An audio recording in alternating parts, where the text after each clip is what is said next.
this thing even working? Yeah. So, recently, my great-grandfather died, and me and my family inherited his house. We didn't actually need it, since it was in another state, so we decided to sell it and use that money for something else. But before that, we decided that we should clean the house out and get rid of all the stuff that the new owners wouldn't need. It was mostly some old trash that Grandpa hoarded over the years, but there were also some things that held some value, either to our family or to some pawn shop. So during the last weekend, we drove all the way to the house to pillage through all the stuff. While I was going through my grandpa's things, I found an old diary of his father, my great-great-grandfather, in which the latter depicts some interesting stuff. Has anyone ever heard about the siege of Innsmouth, Massachusetts that took place in 1928? Yeah, me neither. But according to him, it happened. And he was one of the soldiers that was involved in the campaign. I barely glanced over some of these pages, and I'm skeptical about some of the contents already.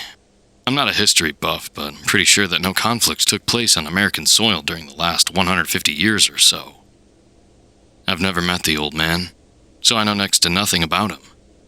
But it seems to me that he was an aspiring writer, and the book is 100% fiction. I don't know, maybe his work got rejected.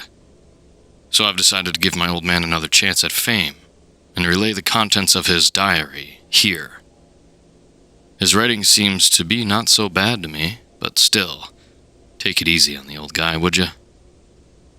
Anyway, this one's for you, Gramps.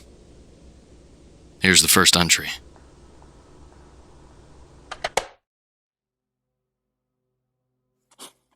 November 23rd, 1928. Our company was told to keep our mouths shut about this deployment. But that's precisely why I'm starting this diary. If anyone finds out about it, I'll be dishonorably discharged and maybe sentenced to prison, or maybe even worse. Considering that we're about to wage war against citizens of our country for some unknown reason. But I can't let them walk away with it. If we're about to start slaughtering innocent people, I want to at least document all of it so there is some proof of it in the future. We were told that people of Innsmouth are all guilty of treason of the highest order, but I don't buy that. You don't just send an army to clear them all out, and I don't see any reason to keep it under wraps even if every one of them is a spy. We were told that there would be heavy resistance, but let's face it, if you knew that the enemy was coming for you and your close ones, wouldn't you protect yourself? Isn't our goal to protect people? This seems more like a war crime than anything else, and we're the mob sent to do the dirty work.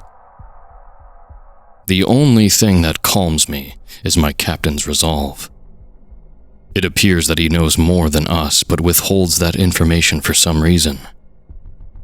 I can see a fire burning in his eyes, and it's not guilt. It's the hatred for the enemy. But I also have known him long enough to see that there are also hints of being genuinely scared, even though he is not of timid nature. And that makes me wonder, what awaits us in that small town that was important enough to keep it a secret from us, but also makes the captain shake in his boots?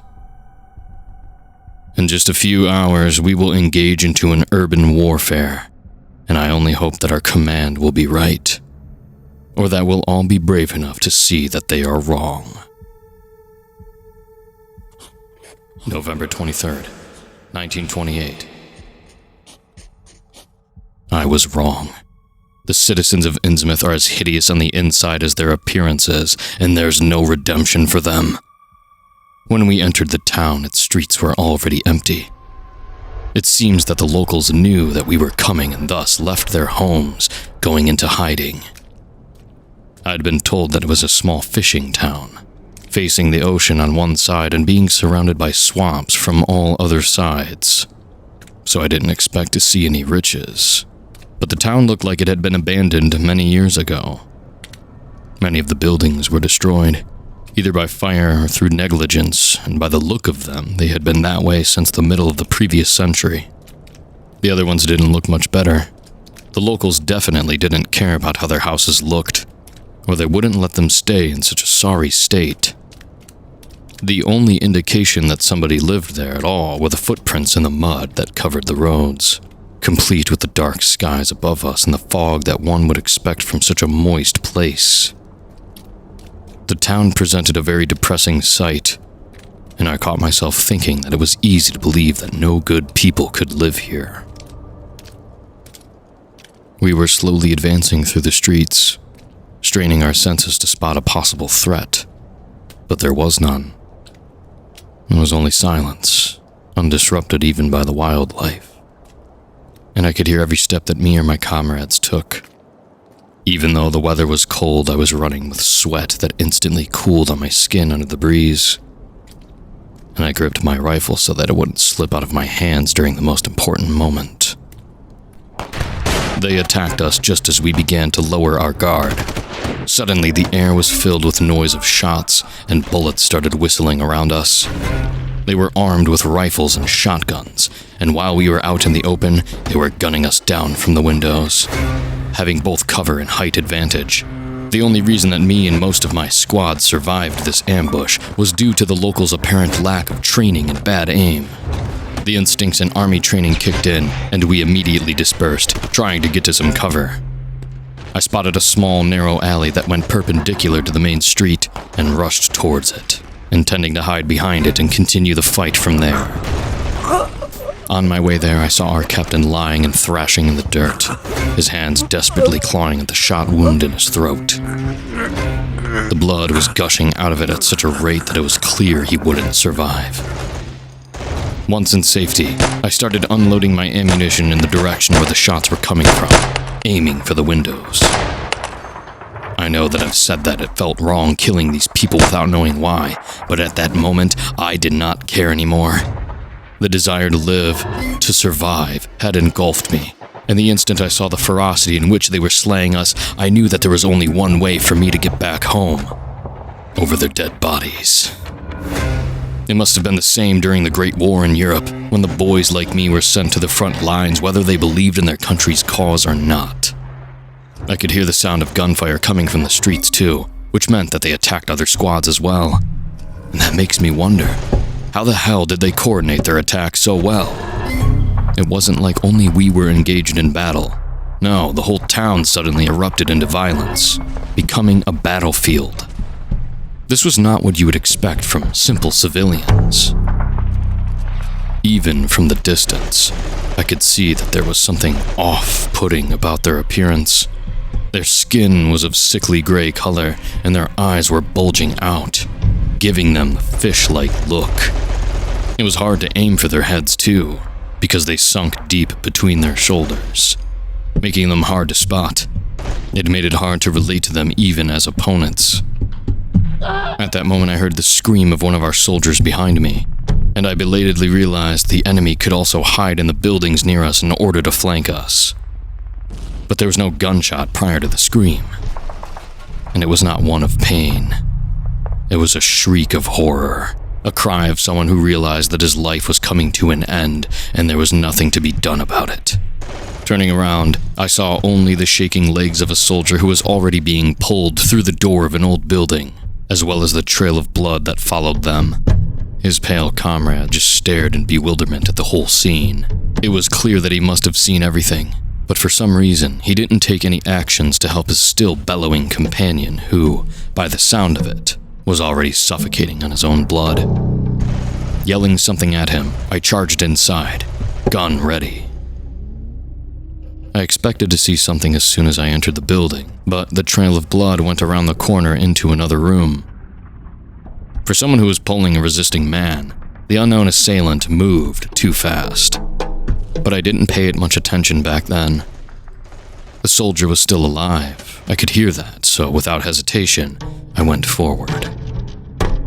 I expected a bunch of locals with hatchets, showing the most animalistic side of human nature.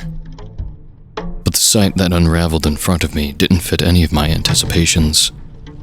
You can't ever expect to see something like that, even on the battlefield. At first, I thought that it was a grizzly bear, mostly due to the size of the creature, but also because it was chewing on my companion's neck when I walked in. But it was wearing fisherman's clothes, even though they clearly didn't fit its massive stature. And when it raised its head to look at me, I saw that its face resembled that of a man. No more than it resembled the one of the fish, though. Its white eyes were big and bulbous, but clearly intelligent. There was a pure malice in them that was uncharacteristic for animals. Blood dripped from its thick, fish-like lips right onto the soldier's colorless face, mixing with his tears, and its arms, as big and long as its legs, were pressing the poor guy to the floor. Long claws piercing his flesh like hooks. Overall, the creature was part man and part something else, like some sort of hybrid crossbreed stuck in development halfway between a man and some ancient dweller of the sea. The creature eyed my rifle for a moment, clearly recognizing what it is, before letting out a croaking growl and charging me, moving in short frog-like hops on all fours. My finger pulled the trigger, and the bullet ripped out a large chunk of meat on its shoulder. But that didn't hinder its advance. I knew that the second shot would come too late, so I turned around and headed for the door that led back to the street, hearing its uneven breathing and the soldier's pleas for help behind me. But while I was out of combat for only a few moments, a lot of things changed. My squad was in full retreat, leaving wounded behind while a few more of those creatures were advancing on them, seemingly not concerned about the enemy's fire. One of the beasts was feasting on my captain right in the middle of the road, cutting me off from the rest of my people. So without any other options left, I headed for the alley that I noticed before, thinking only about losing those monsters, even if it meant going deeper into their godforsaken town. Once I started running, I didn't even think about direction anymore. I was just trying to increase the distance between me and those abominations. My heart was pounding, and I tried not to think about those left behind. The rest of the soldiers had abandoned me too, after all. The alley was long and narrow, but that worked well for me, since I could just pour every ounce of my strength into running. I knew that I was probably followed, but at the same time, I felt as if hundreds of unseen eyes were gazing at me in anticipation of their attack. And every moment, I feared that another one of those creatures would lap at me from above and maim me. My only hope was to find a way out of town on my own, or to meet up with another squad. The next thing I realized was that the alley came to a dead end. The only thing that surrounded me were high walls with no way to climb up on them. Desperate, I turned around to see if maybe I wasn't followed, but to my horror, the creature was already there, clumsily trying to gain on me with its small hops. There were maybe 60 yards between us, and with each second, that distance was getting smaller. I tried shooting at it, but my trembling hands, combined with me being out of breath, made it impossible for me to aim steadily. Remembering how futile my previous attempts were, I turned towards the large warehouse doors next to me, locked with a padlock. Pressing the barrel of my rifle against it, I pulled the trigger. The shot did some damage to the lock, but it remained hanging there. The beast's heavy breathing became apparent. I could see it charging in the corner of my eye, but I wasn't brave enough to even take a look at it to know how much time I had left. Praying for success, I shot the lock a second time. The bullet ricocheted, but this time the lock fell down, completely destroyed. Without hesitation, I charged at the door, not even bothering to close it behind me as I entered the building. The monster's uneven, heavy footsteps were right around the corner, and I knew that I didn't have much time left. Hiding was not an option. I was out of breath and wouldn't be able to keep it down. Instinctively, I knew that if the beast wouldn't hear my racing heart, then it would certainly smell my sweat and fear. I could only run blindly into the maze of streets and buildings to put some distance between myself and my pursuer, even though I knew that I was an easy target to track for its keen senses. I noticed the small door of a storeroom, with a small window nearby. The room was probably intended for the warehouse's security so that they could overlook the shelves of goods. It was my best bet, so I ran towards it, hoping that there would be a door that led back on the streets. Luckily for me, the door was open, so I jumped inside the room and locked it behind me on catch lock. I was in a hurry, but I still noticed its huge, hunching silhouette against the rectangle of light that was the warehouse's open doors. I didn't see its features clearly anymore, but even that bizarre shape of its body has caused me enough trauma that it will forever haunt me. I turned around, my eyes darting around the small room, barely 10 square feet in size, looking for another door, only to realize to my horror that there was none.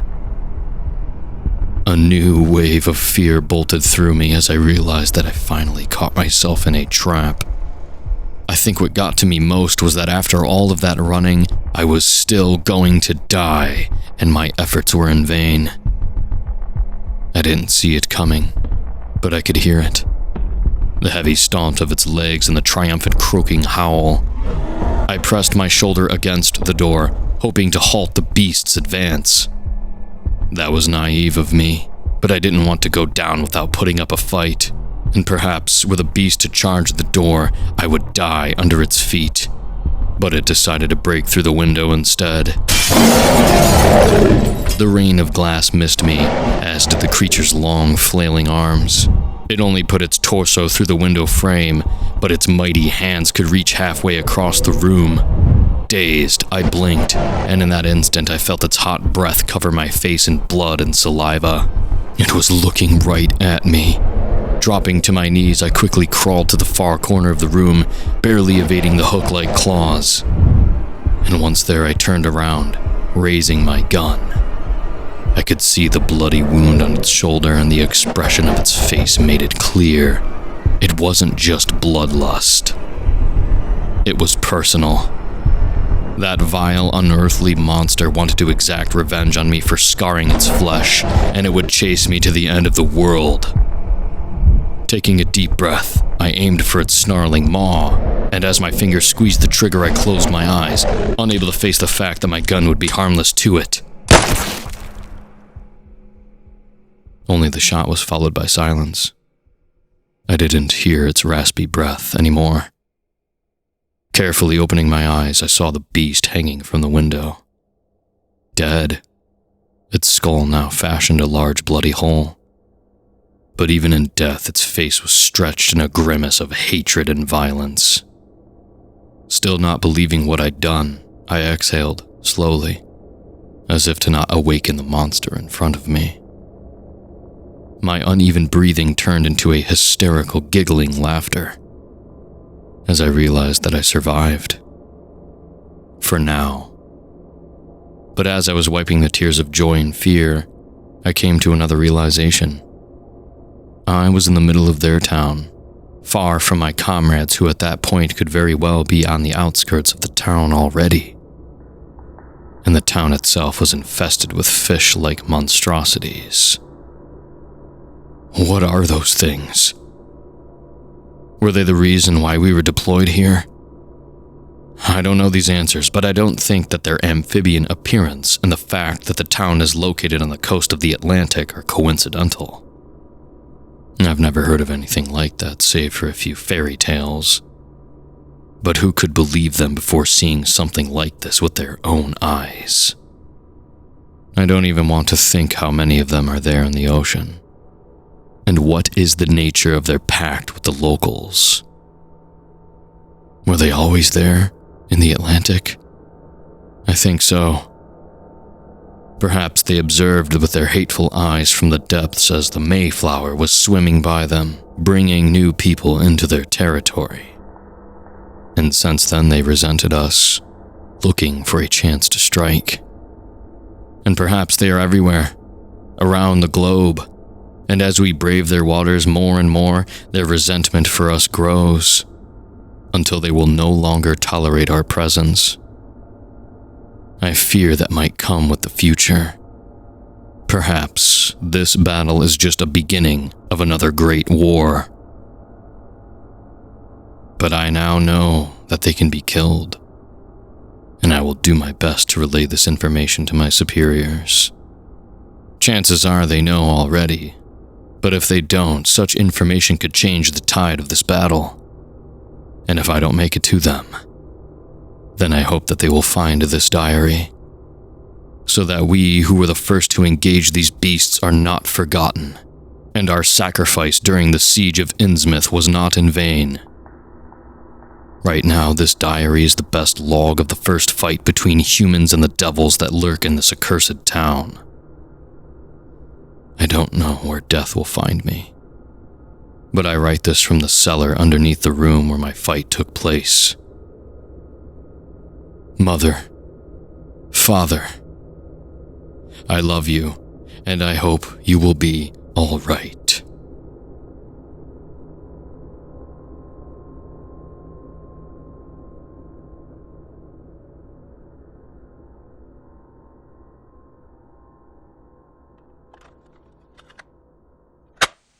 So I searched for some clues regarding Innsmouth, and I found out that it is a completely fictional town, made up by this very famous writer from the beginning of the last century, H.P. Lovecraft.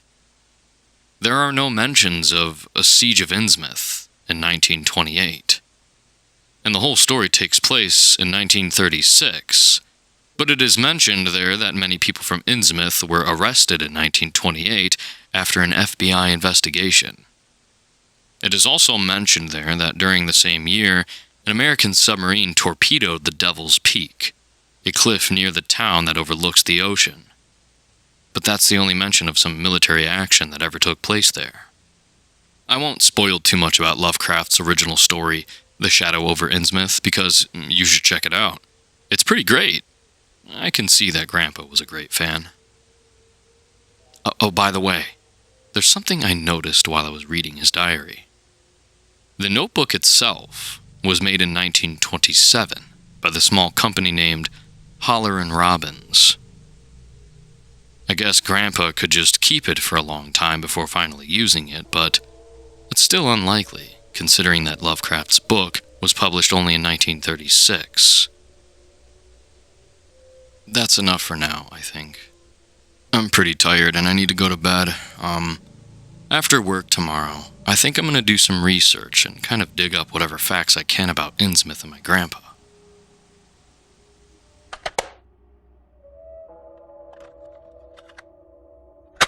Okay, so I'm back. Yeah, I've been busy digging up whatever facts I could about Innsmouth and my grandpa. And what I've found is somewhat concerning. But I'll share it with you at the end of this, so here's the next part of the transcription.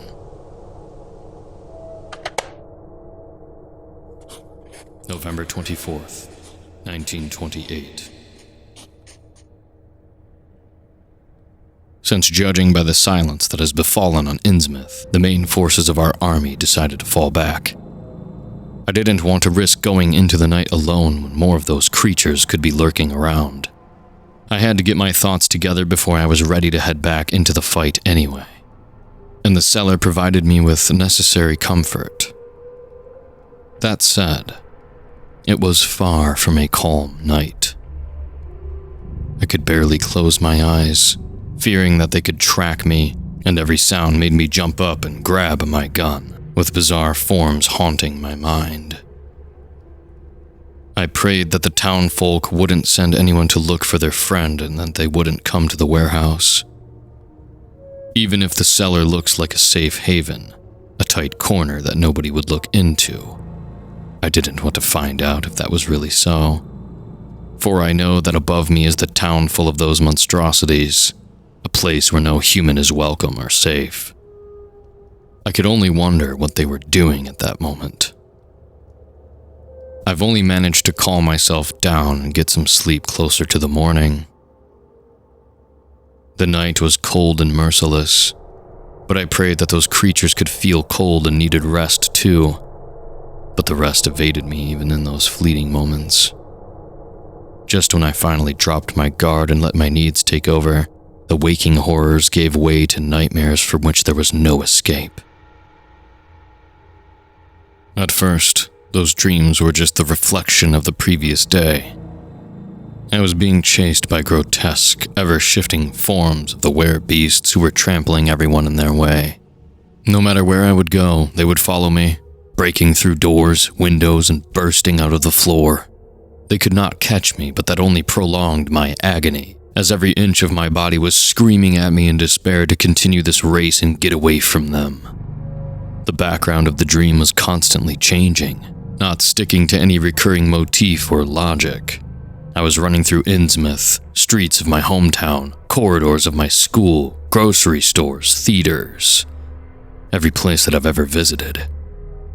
And I knew that I would eventually come to the end of the world had the dream not changed. I suddenly found myself standing at the edge of a cliff that overlooked the sea. The dream wasn't abstract anymore. On the contrary, it was so detailed that I could even feel the breeze of the wind engulf me and see the sun reflect on the ocean's gentle surface. My mind also had perfect clarity, as it didn't take me long to realize that I was in a dream, something that had never happened to me before, and that I was seeing it through someone else's eyes. I noticed that I stood abnormally tall, at least 8 feet above the cliff's rocky surface. My body was clad in long robes, covered in runes of unknown meaning and depicting numerous sea dwellers in amazing detail, some of which I had never seen or heard of before. Discarding the robes to the side, the creature that lent me its eyes leapt from the cliff straight down into the water, piercing through its mass with great ease. My new eyes could see underwater very well, and my body moved through water with terrifying speed. People often tell you about dreams in which they fly, but none could imagine what it's like to glide, not atop the gentle winds, but powerful currents. I could sense every motion. My body opened up to new sensations that I never had before, and my eyes could see below me a vast city, built right on the bottom of the ocean. It was located on the slide, and somehow I knew that it went on for dozens of kilometers, going deeper and deeper to the depths where no sun could reach its high spires and where its walls defied the monstrous pressure. Its architecture was unlike anything I'd ever seen, with cold rock having unnatural gracefulness that was gifted to it by the hands of an inhuman master. I knew that if I were to walk down the city's corridors, I could see miracles that challenged the boundaries of nature and meet numerous enigmatic travelers, both from our world and others, where flesh was no more than a thing of the past. I saw the dwellers of the ocean's darkest depths, creatures so old they saw the rise and fall of dinosaurs with their black, inky eyes obey the sea folk as if they were pets.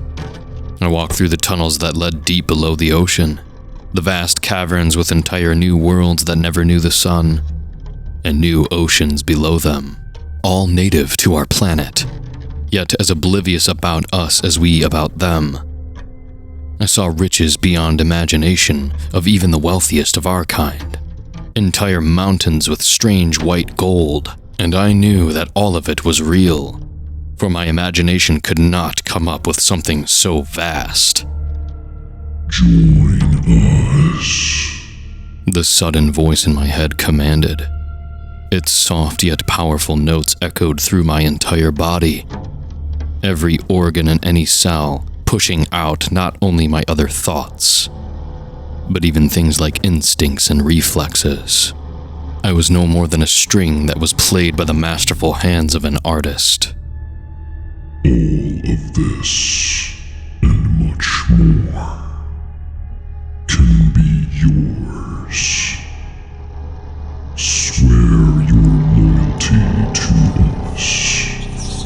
Say the oaths, and you'll forget about wars." The vision changed. I was myself again, only completely naked. To my horror, I realized that one of those creatures stood next to me, with clothes not concealing its bulky figure anymore. It was approaching me slowly, in a non-threatening way, and moments later I realized to my disgust that I could clearly see the creature's womanhood. "Give the 3 oaths," the voice continued. "Raise our children. Let let your blood run with ours. The meaning of those words became clear to me in a few moments. When the beast grabbed me by my arms and lifted me up, its powerful arms could tear me apart like a wet tissue. But that was not my main concern at that moment. If anything, I'd rather choose death than what was coming. But no matter how much I struggled, how much I wanted to wake up, to stop seeing these visions and feeling the creature's cold and wet touch, I had no choice but to just observe. Feeling the mix of shame, horror, and disgusting arousal that invaded my mind and got a grip on my body, controlling it to satisfy the creature's urges. As the creature got what it wanted from me, the voice in my head returned, whispering its warnings. Refuse, and pay the consequences. The gray-skinned beast in front of me suddenly started changing, its features waxing and shifting. I observed in horror as it spawned new eyes, maws, claws, and fangs right on its skin that bulged and tore and melted to give way to all these new abominations. No matter how hard I struggled, I could only watch as the heap of flesh began devouring me. At that moment, I finally woke up, looking around for any threats that might be nearby. But wherever I looked, I could only see bizarre, ever-changing forms of an unnamed beast from my nightmares. Little by little, I calmed down, though the anxiety had already pierced its claws deep into my soul. Were those just dreams or genuine visions cast upon me? Those nightmares felt too real, too detailed to be borne by my weary mind. But if they were real, then how could we fight such a powerful force?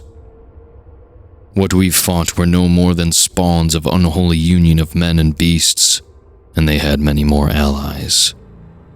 From what I've seen, I understand that we are no more than temporary occupants of our planet. The ones they tolerate like we tolerate the existence of mice, and that they were to using like some tools to meet their own god-awful demands. Were they to choose so, they could wipe us all out in an instant, leaving no traces of our civilization for our successors to find, just like they probably did in the past. It all comes down to the show of force here, in Innsmouth. Perhaps if we can't defeat them completely, we could at least buy us some time to develop further, to gather strength. The war to come would be the true war to end all wars. I can hear the gunshots. My company must have begun another advance. Time to go. The corpse of the creature from the other night is gone, like it has never been there. I swear that I didn't hear anything move during the night. Not even the crackling of glass under the beast's massive frame. It's too heavy to move it without making any sound. It's like it just vanished.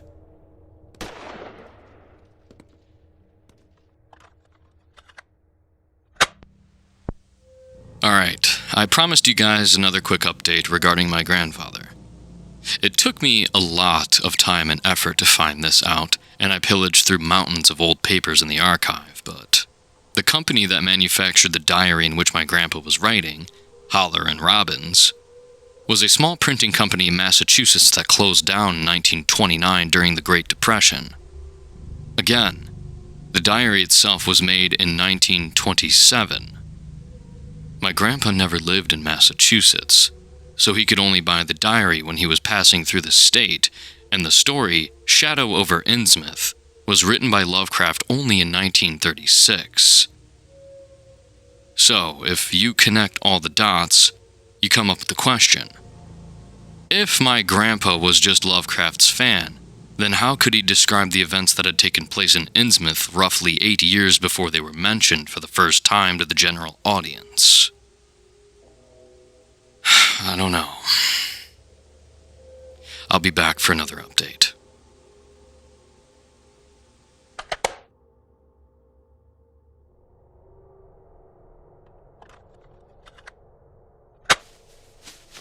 Hey again, here's another part. My grandfather's handwriting went smoother here, so I think he was writing this part in relative safety. I still don't know what to think about the credibility of the story, but I hope that this diary holds more clues to solve that mystery. I'm not sure which option I want to be more true, to be honest.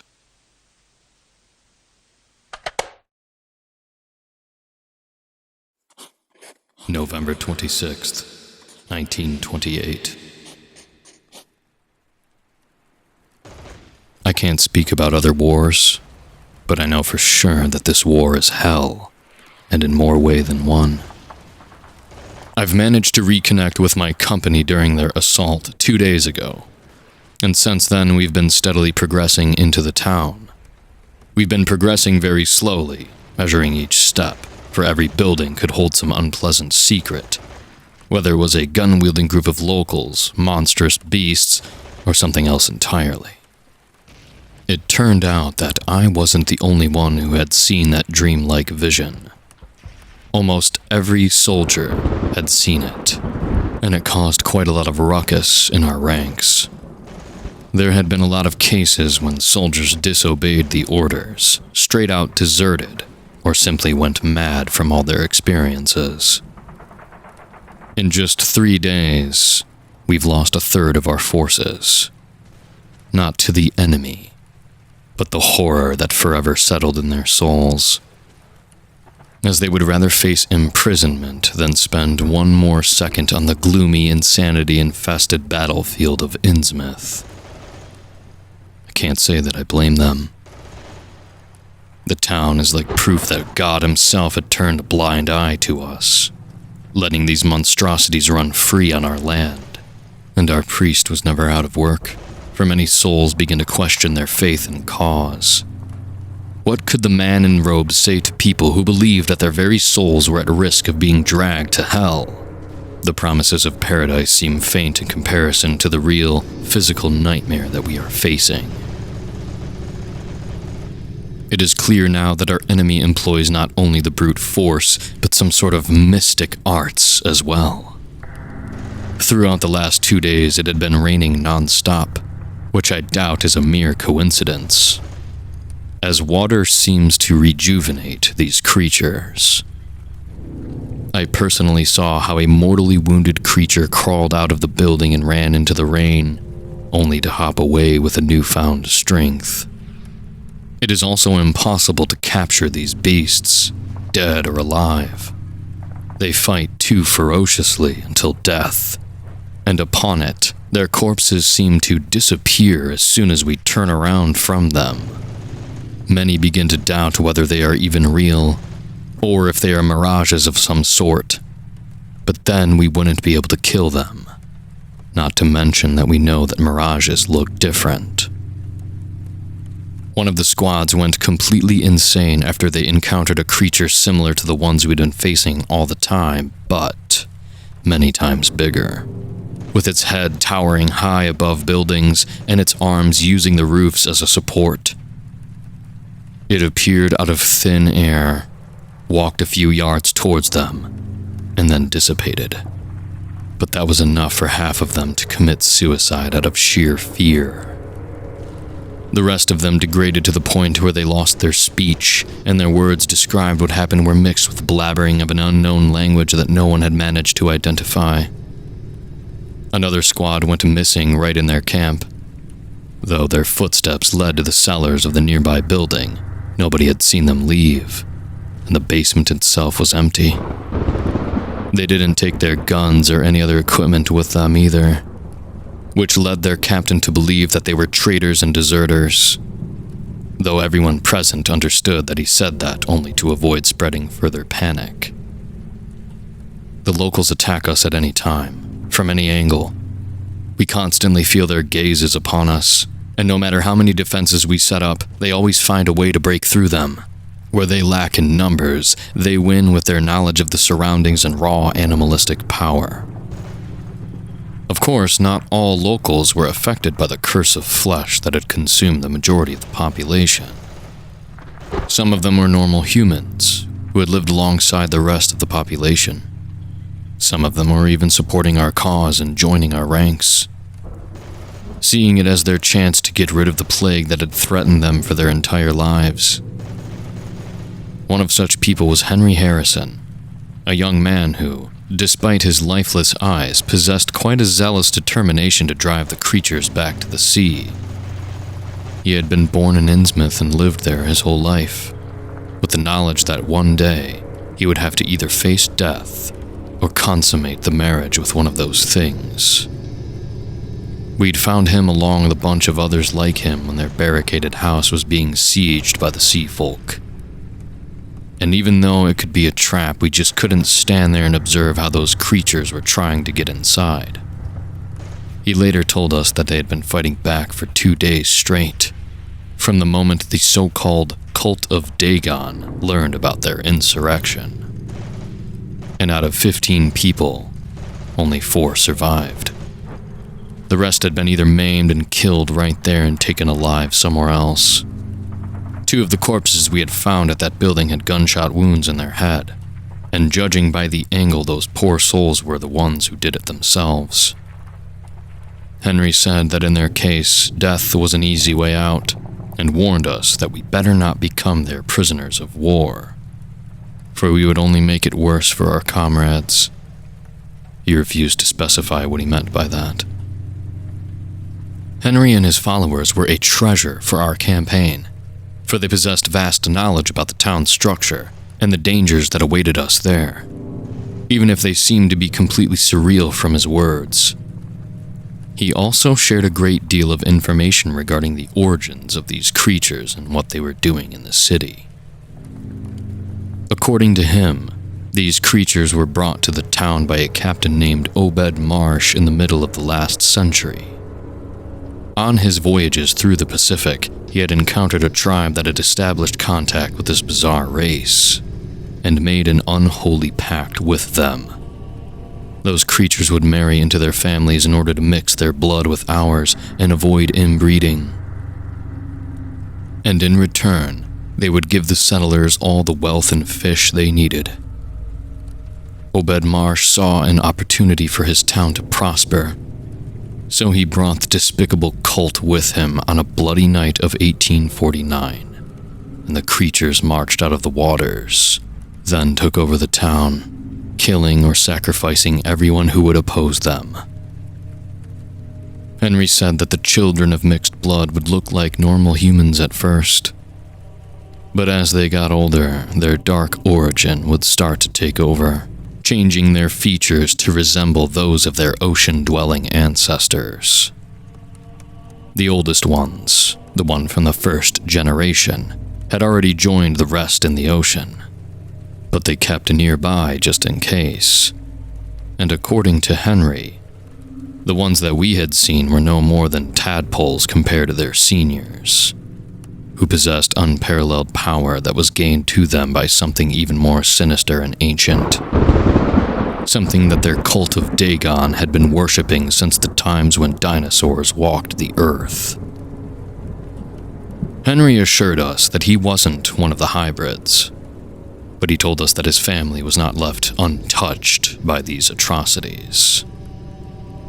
His grandparents had been serving their own vigorously, sometimes committing atrocious acts outside of the town where the mixed ones couldn't go without attracting attention to themselves, all to prove their loyalty to the cult and let their family stay the way it was.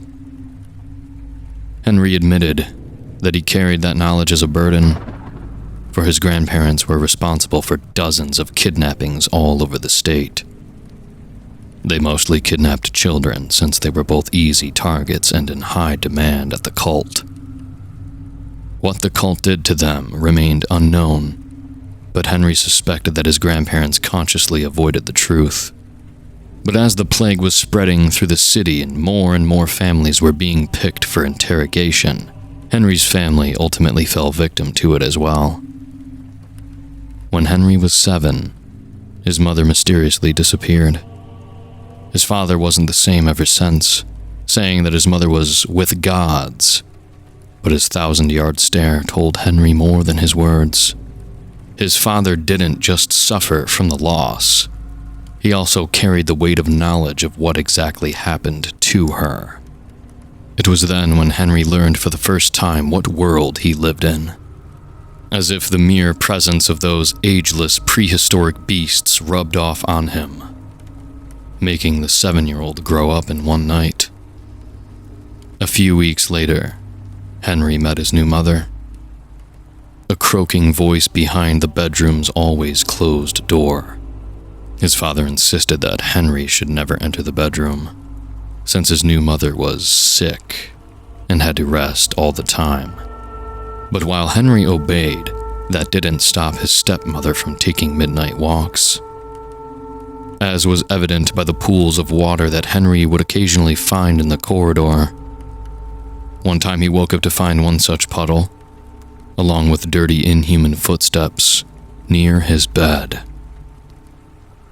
Exactly 9 months later, he got himself a new sister.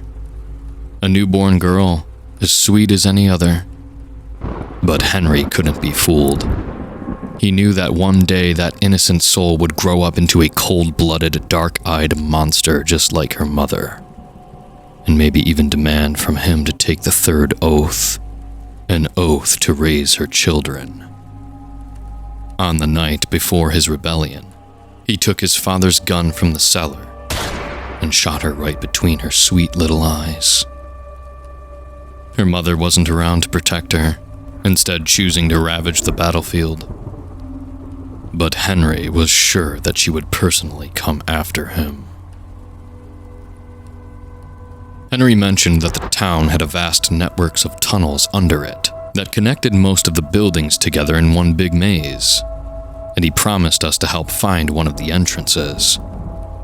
But he warned us against going there, and refused to go there himself, instead opting for us to blow them up. It explained how the cultists and their family members could find their way into our flanks. So, sealing the tunnels seemed like a good idea. But our superiors decided that sending a small, heavily armed squad down there could prove useful, as it presented us with an opportunity to strike the enemy right into their heart. Tomorrow, it will be decided who shall go there.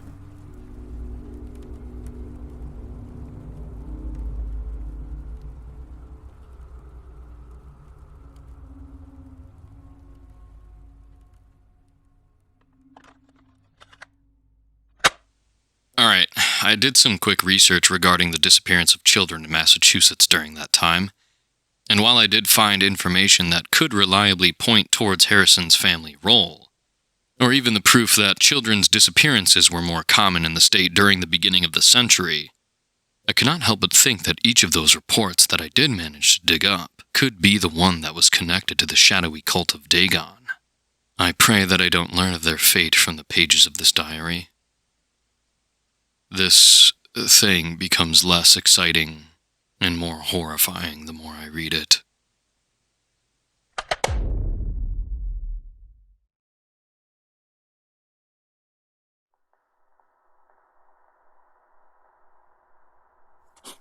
November 27th, 1928. We finally established a base inside the town's borders. The creatures seem to back off deeper into Innsmouth, and the morale of the soldiers seems to be increasing. It looks like we finally start to get the edge over them, but I still often hear the soldiers whispering, describing the horrors that they've encountered before. Earlier this morning, our captain selected 10 men who would adventure into the tunnels since nobody volunteered. He had to choose them personally. I'm glad that I wasn't one of them. Facing these creatures in the open was terrifying enough, but heading deeper into what could be their nest seemed like insanity. The captain wanted Harrison to accompany them, but his refusal was so loud, violent, and full of fear that the captain had to agree to let him stay before he caused panic among the soldiers. Harrison didn't say what he was so afraid of, since, as it turned out, he didn't know himself. But he claimed that terrible things lived beneath the town, far too terrible to have a name.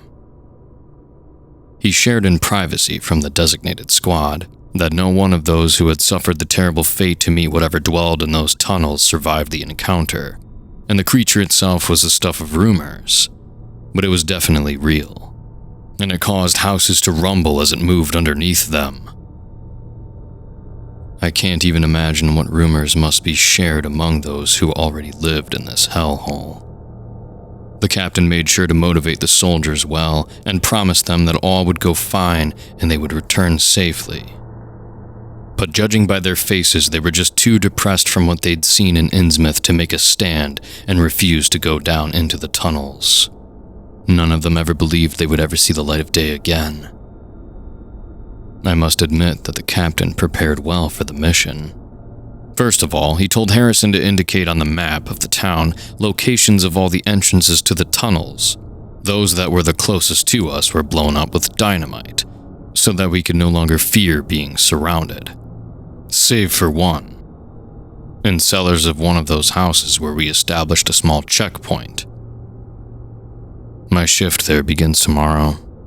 When the soldiers go inside, I must say that while we had all the weaponry we needed to fight back and knew where the enemy would be coming from, it was still unnerving to gaze into the maw of the long corridor in front of us. Every second, we expected to see the light of our lamps reflect in the eyes of the dwellers of the deep, or hear shambling of their frog-like feet.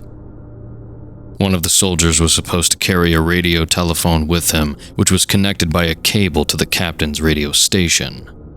Supposedly, it was done so that there was some communication established with them, and so that the captain could guide them, but everyone understood the radio telephone was just a way for these poor soldiers to feel less alone, and surrounded in the tunnels with the captain's voice lulling their panic. November 28th, 1928. Today, the squad of 10 went down into the tunnels. I was there along with a few other soldiers to guard the entrance and to service reinforcements should such a need arise. By the time the squad arrived, we had been there for a few hours, and while nothing unordinary happened during that time, the sheer pressure of standing near that gateway to the underworld was too much to bear, even compared to the madness-packed, never-ending action of the battlefield. Every second there, I was listening to the tune of the howling wind, fearing that it might bring some other sound with it. Sounds that, just a month ago, I never knew existed. I saw the faces of some of these soldiers as they were passing me and entering the dark corridor. Some of the faces were scared, others just tired and exhausted by the war. Despite the fact that they were armed to the teeth, with each soldier carrying 2 firearms and 2 of them struggling with the weight of flamethrowers in their hands. None of them seemed combat ready after all, even though they had been facing the unspeakable horrors every day. They did so under the open sky. Down below the city, God wouldn't see them. They headed in slowly, reluctantly, as if they were hoping the captain would change his mind, but the old man's face was as cold and emotionless as the walls that surrounded us now. Now that I saw him like that, I knew that he was just following the orders of someone from above. Someone who wouldn't feel the loss of 10 soldiers so personally. The first soldier with the flamethrower led the way with his comrade nearby, holding a kerosene lamp to illuminate their path. The one with the radio telephone was in the middle of formation, and the second flamethrower was in the hands of the last soldier. Combined with the rest of the firearms, it seemed that such a formation was nigh vulnerable of all the tight confines of the tunnel network. The last soldier went in, and in 30 seconds, they disappeared behind the corner. The room was tense, and the only noises we could hear was a screeching of the rotating cable reels as the radio cord was pulled into the tunnel, and the careful shambling of their feet that disappeared after some time. The radio on the captain's table was screeching and wailing with white noise, and sometimes the man pressed the button to speak into the microphone and asked the soldiers about their status. Their replies were short, abrupt, and annoyed. They were scared to death and would rather remain silent than speak and possibly alert the enemy of their presence. More time passed.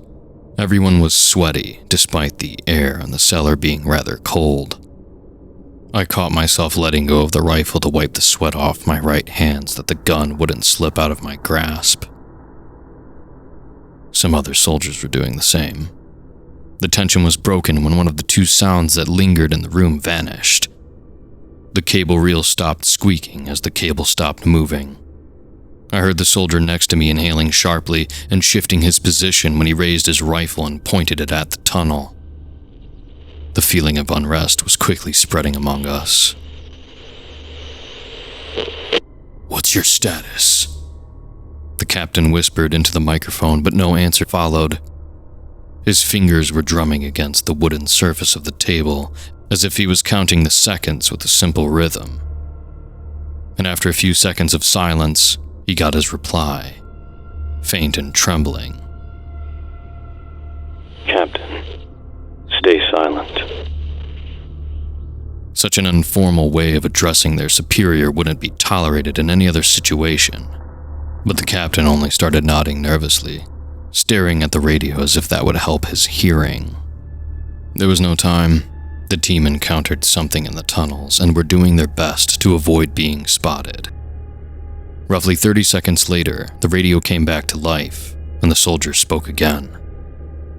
"The walls around us are covered in something sticky. It's like a slug's trail, only it's everywhere."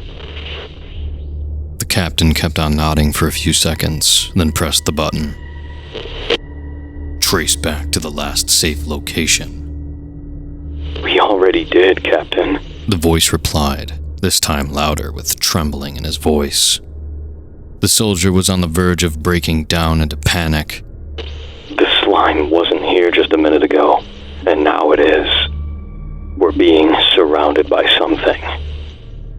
"Stay on guard," the captain demanded, but when he let go of the button there was only white noise.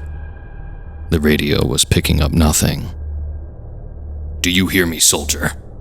Answer me now," the captain said, pressing the button time and time again. His gaze was full of denial. He refused to accept the fact that 10 men he'd spent on that mission were already gone. Finally, he stopped, and his arms haplessly hung down to the ground. "They've cut the cable," he stated calmly. His gaze pointed at the ceiling. Nobody replied. All of us were too shocked to say anything. Losing soldiers at war is nothing uncommon, but all of us had the faint hope that we would see them again. To have it shattered in just 10 minutes was just yet another indication of our enemy's gruesomeness. The silence, however, was broken by a faint screeching sound coming from right in the middle of the room. For a few seconds we were startled and disoriented, not able to locate the source of the sound, and I admit, I almost succumbed to panic when I heard something so close to me moving. But then I heard what the soldiers exclaimed. The cable reel was slowly unraveling as the cord was slowly crawling along the floor in the direction of the catacombs entrance. Its black insulation steadily merging with the darkness. Something was determined to eradicate all traces of the squad. A moment later, something on the other side of the cord. How far did it stretch? 300 or 400 yards? Yanked it with so much force that the reel tumbled over. Still being pulled, it went right past us as if it had some other business to attend to, and vanished in the tunnel. The captain had since demanded that the tunnel must be barricaded and guarded around the clock. He decided against sealing it completely with dynamite, probably in case some troopers were still alive, and needed a way out. He spared us of the duty of watching the tunnel, seeing that after what we'd witnessed, we were the last men who would agree to stay there anymore. And it's not just us. I know that many here think about deserting and leaving. December 5th, 1928. I swore to write only about the events that happened here, but I can't keep it in me. I need to share my thoughts and secrets with this paper, for it is the only listener I have. Here the war gets stagnant, and that realization scares me. Every day brings new losses, and the most dreadful thing is I don't see it as something shocking anymore. Even as I write these lines, I can't feel sorrow. I can't feel anger. There are spikes of vigor every time I have to confront a new horrifying enemy, but after that I'm back to apathy, which has already become my common stay. The distant gunfire and whistle of mortars does not invoke fear anymore, and the cries of pain and horror of soldiers have replaced the chirping of birds, to which I used to fall asleep at home. I know that I'm not the only one like that. We don't discuss it, but I can see it in other men as well. The fire that burned bright in their eyes seems to have faded. The very idea of fighting for the noble cause of humanity's survival appears childish, naive. We fight only for our own survival, to see another day, because we're not capable of seeing anything beyond that. We face these horrors only to sate the mysterious and unexplainable will to live. There are no humans in this war anymore. Nobody ever leaves the battlefield. The captain saw me write in the diary, but neither of us cared anymore. The loss of those soldiers in the catacombs broke him so thoroughly that he doesn't even seek retribution. He has finally joined our ranks. We keep receiving news from other platoons, and there's some morbid satisfaction knowing that we aren't the only ones struggling with these spawns of old ages and wizardry. The most standard news are of the soldiers that go crazy during their sleep and either kill themselves or slaughter their entire squad. There are also descriptions of beasts that go into battle alongside their inhuman masters. Beasts that no human language even has the capacity to describe. On the northern front, where the marshes spread for many miles, our soldiers had to inch through the never-ending fog where the beasts moved as freely as in the water. It was impossible to see, to anticipate their next move, and every step into the gray unknown could be the last. That front had the most casualties caused by friendly fire. 4 soldiers were too exhausted and shot every shadow that moved. Some claimed that they heard muffled screams of their comrades coming from beneath the mud. Many, many men went missing there. The rumors went that Innsmouth settlers summoned from the caverns deep in the Earth's crust some new allies that fled there millions of years ago, never to be touched by the sun's rays, and no one was sure enough to dismiss such stories, no matter how ridiculous they were. On the southern front, with the locals concentrated an obscene amount of firepower, the soldiers dug deep trenches to protect themselves from it. The veterans from the Great War who used to scare new recruits with gory stories of trench warfare in Europe don't do so anymore, because the new soldiers had already had their share. Catching a bullet to the head while peeking out was considered to be an easy way out. What people really feared was that deep in the night, another wave of frog-like beasts would find their way inside the dugout labyrinth, and when one of them leaps at you from behind the corner, your choice of weapons is limited to bayonets and shovels. Too many night patrols were found in the morning mutilated and hanging from the walls, diminished to a pink paste, and too often they had to be buried right in the walls they were trying to protect. The Navy had it the worst. I don't know how, but the rumors from their front was spreading like wildfire, and as bad as we had it, we couldn't help but still feel sorry for them. The demonic ancestors of the locals and whatever else they brought with them to these lands felt at home the cold, murky waters, and there was nothing the Navy could do to them. One of the ships was thrown onto the rocky coast by a giant tidal wave that appeared out of nowhere. Another ship simply vanished, pulled into the depths by some quiet, unseen force. The command sent a submarine to search for it in order to identify the assailant. But when the submarine surfaced, all of the crew was dead, killing themselves in a surge of insanity. The walls were smeared in blood, and some cryptic writings after a few more people went crazy from looking at them. It was decided that it was better to sink the submarine along with its contents. The captain says it will soon be over, that we're encircling the enemy, and soon they'll have nowhere to run. But the harder we push, the more they resist. The deeper we advance into the city, the more madness we unravel. I fear that by the time we reach their stronghold at the Marsh Mansion, there will be no human capable to face the evils they'll throw at us. Entry date unknown. I'm not sure how we're still alive. Truly, it is a miracle that I faced the evils deep beneath the town without losing both my life and sanity. Though I have nothing to be glad about. Any hour now, I might lose both. As I write these notes, I'm being kept in a cell somewhere underneath the town. Maybe I'm under the Marsh Mansion. Maybe somewhere else. Others here are worried that we might not even be in the United States anymore. That the creatures had carried us to some unknown labyrinths underneath the ocean, but occasionally the sound from the outside find their way into these tunnels. I hear explosions of the artillery, and I hope to hear gunshots soon. Those sounds of war are the only thread of hope we have. A hope that keeps us from strangling ourselves or bashing our heads against the walls. Because even these cells collapse under the artillery bombardment that is still a fate better than whatever the locals have in store for us. Initially, there were 8 of us in these cells. We were locked up separately, but we could speak through the locked doors to each other. We didn't discuss the situation we were in. There was nothing we could do about it anyway. Instead, we were talking about our past before the campaign.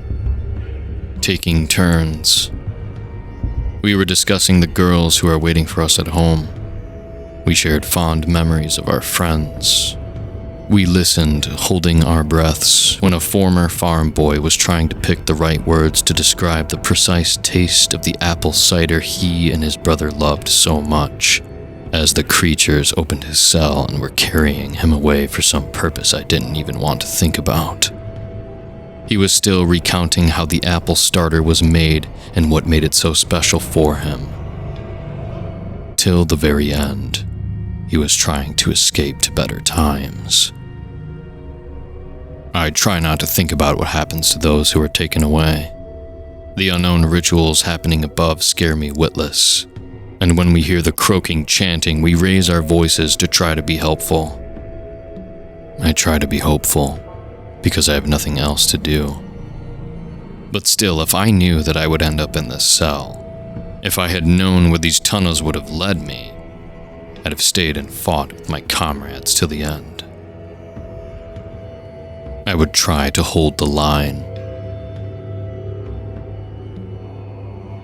In the morning of November 29th, they assaulted us from all sides, leaving nowhere to fall back. Their inhuman voices were getting into our heads, making it hard to think and turning us on each other, and their numbers increased with each second. Unimaginable phantoms and apparitions were popping into reality, drawn to our world by their assailants' command. Their attack was desperate, a last-ditch attempt to squeeze us out of the lands they've claimed. But it was working. It was hard to pinpoint where they were coming from, where to run. They were everywhere, and all of us were on our own. Even thinking about maintaining formation in that chaos was suicidal. All we were thinking about was survival. I'm glad to say that I start to forget everything that I'd seen take place there. My memory had mercy on me, and spared me from the gruesome core-shaking details of that day. Back then, I was thinking with perfect fear-induced clarity. But now my mind has ditched it so that I could live on, untainted by the trauma. I can remember that my legs led me to the very same cellar with the barricaded entrance to the tunnels. A few soldiers and Henry Harrison were there with me. That was where we intended to take our last stand. Every time some unspeakable monstrosity appeared in the doorway at the top of the stairs, we shot it without thinking, without giving in to its insane ramblings. They were agile and their hide was tough, but the narrow stairway left them with no room to maneuver. But as we were fighting on, we could hear less and less gunshots coming from above. We could hear the screams of the soldiers above ground. We could hear their bones snap and the hissing of air escaping their lungs through new holes. We knew that we had only so much ammunition. One soldier rushed toward the barricade behind us, and grabbing the crowbar from the table next to it, started tearing it down. Another one joined him, and together they started making a lot of progress. "No!" Andre shouted towards them, not taking his eyes off the doorway in front of him. "You have no idea what's in there. Stay in here." Despite his warnings, a third soldier had abandoned his post and started tearing into the wooden planks of the barricade with his bare hands. With a careless movement, he tore one of his nails out when his hand slipped, but that didn't stop him. To him, the dank unknown of the tunnels was the only way out, his only salvation. A minute later, they made an opening just wide enough to squeeze into it, one man at a time. The first soldier dove in without thinking. The other one grabbed the lamp from the table nearby first and only then followed. His comrade was pushing him in the back, trying to force him through. "We're leaving, Henry," I shouted to the young man, but he just shook his head. "I'll stay here and cover you." "You don't have to be a hero. We can all escape," I pleaded, but he shook his head again. "You have no clue what's in there. It's better to die to these things than face what dwells beneath Innsmouth. Farewell, soldier." He gave me a quick pat on the shoulder before turning towards the stairway and raising his rifle. It was clear that he wouldn't go, and if I stayed and trying to convince him, I'd just die along with him. Saluting to his bravery, I jumped through the opening in the barricade and ran into the tunnels, hoping the rest of the soldiers didn't go too far. Henry's last cry echoed all the way to our position. It was not that of horror, but of rage and fury, as he spent his last seconds fighting the abominations that took away his hometown and even his family.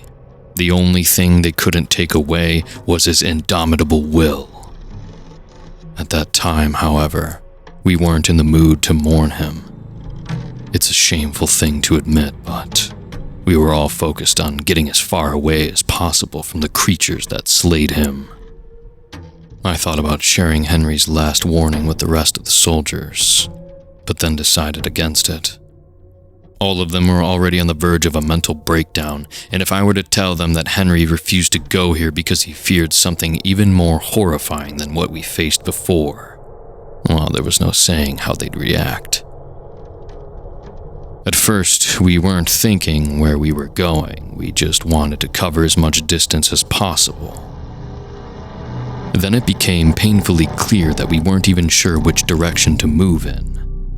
Not that it mattered, the tunnels didn't have any logic to them. They could go straight into one direction for hundreds of yards, then branch out into 4 more. We were afraid of meeting the inhuman enemies there. But strangely, it seemed that the tunnels were devoid of them. There wasn't a single sound of them apart from our footsteps and breathing. Walking around aimlessly, we reached another intersection. One of the tunnels was wider than the others and was going up with a slight angle. Thinking that it could be our way out, we decided to investigate. My eye caught something glistening in the light of the lamp on the walls and floor 20 yards from where the tunnel started. At first I didn't give it much attention, but as we approached it closer, I realized that the whole tunnel was covered in a thick layer of some slime. The further the tunnel went, the thicker the layer was. Oozy and transparent. It reminded me of a trail that snails leave behind. Walking a bit closer, we noticed that the tunnel didn't go very far. Roughly 20 yards from where we stood, the tunnel was cut off by a wall of what seemed like dirt. Back then, we thought that the tunnel caved in, but then one of the soldiers noticed that the strange slimy substance was oozing from the dirt wall. His words reminded me of something. The squad that had gone missing in those tunnels a few days earlier reported seeing the same slimy substance around them just before the connection with them was lost. I shouted that we had to go immediately, but at that point it was already too late. We were already too close to the slimy wall. Suddenly, it started shifting, and from the depths of whatever substance it was made of emerged a large bulbous eye as wide as a human. It examined us for a few seconds, shifting its gaze from one soldier to another as if counting us. And then, without any warning, it opened up, tearing in half and exposing countless teeth inside its eyeball. The whole creature started shifting towards us, growing many smaller eyes around its impoverished maw to see where to go. Nothing had ever invoked such dread in me as the sight of that monstrosity approached us. It was all-engulfing, unstoppable, like a landslide that was too close to escape. As if the very tunnels themselves decided to purchase from their insights, we ran. We ran without looking back. I heard someone slip in the ooze that had secreted, and I didn't even turn around to see who it was. It didn't matter. I was sure that I would join the poor soul soon. Regardless of that, I kept running. It didn't matter if the tunnels were thin or wide. The creature never slowed down. The creature never slowed its advance. I could hear a shriek in many different voices, and sometimes it started as a growl and ended in a squeal. It was changing its form as it went, morphing and changing, trying to become the most optimal version of itself. A version that would eventually catch up to us. The tunnel in front of us made a fork. A soldier that was running in front of me turned right, and for some reason I decided to turn left. Judging by the footsteps behind me in the sudden darkness, I realized that I was all on my own. Everyone else turned right. I kept running, hoping that at least the rest of them would escape while the creature maimed me. But apparently, the creature made a different call than expected. Instead of going for me, seemingly easy prey, and my blindness, it decided to chase the rest of them. I was charging forward into the darkness, and all I could hear behind me was the never-ending rumbling as the creature's endless body moved past the tunnel. I was running completely blind to the world around me. I didn't know where I was, where my comrades were, where the enemy was, where my left, right, up, or down. I didn't even know why I was running anymore. I didn't know how much time had passed. With pitch blackness enveloping me, cut off from the rest of the world, I was left eye to eye with the only feeling that was engulfing me. Terror. It's hard to tell how much time I'd spent in that state. I don't know what really happened, and what I'd imagined. I don't know if I was sleeping or roaming around in the dark. I just know that the walls of the cell I'm in was the first thing I focused my eyes on when I came to my senses. Maybe I was lured there. Maybe they brought me. I don't know. I don't know anything anymore.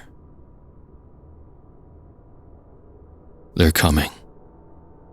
Maybe they're coming for me. If somebody finds this, I want you to know. I've tried.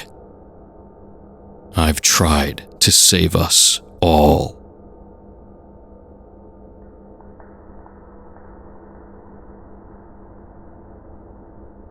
December 23rd, 1928.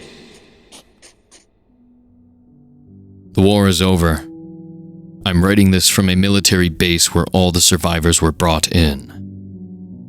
There are hundreds of us, though. Should have been thousands, but nobody here knows what's going on and how long we are going to be kept here.